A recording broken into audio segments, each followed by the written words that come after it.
Pedro foi o primeiro papa e era casado. Por que a tradição da igreja mudou? Como aconteceu isso?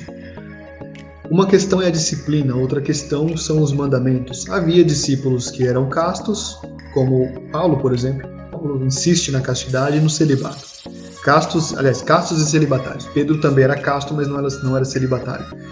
Castidade e celibato são coisas diferentes. Ah, que bug na minha cabeça. Pesquisa para você ver. A castidade se refere à pureza das relações.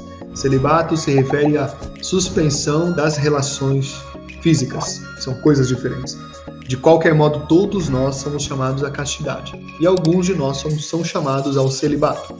Pedro era casado e muitos papas foram casados até esses dias atrás. No século XVI, a gente teve o Papa Alexandre, que foi casado. Então, algo tranquilo, não era questão.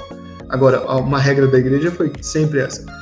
Tendo ficado viúvo, que não se case, mas que permaneça a serviço da igreja. E também a questão do celibato sacerdotal, na igreja latina, foi mudando a partir do sétimo século. Começou como uma influência dos monges eremitas, depois o clero da Hispânia ou da Ibéria, que é Espanha e Portugal, o clero daquela vasta região optou pelo celibato, o clero diocesano, mas isso é coisa dos monges, e eles optaram. Isso foi se estendendo por toda a igreja latina, certo?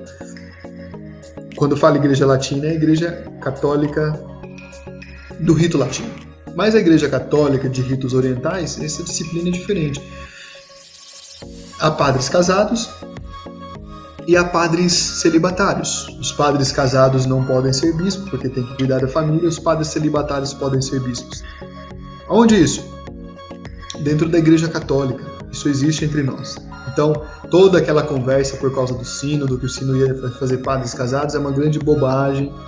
Porque se a igreja católica quiser falar que os padres do rito latino podem se casar, gente, não é problema nenhum. É a disciplina da igreja desde sempre.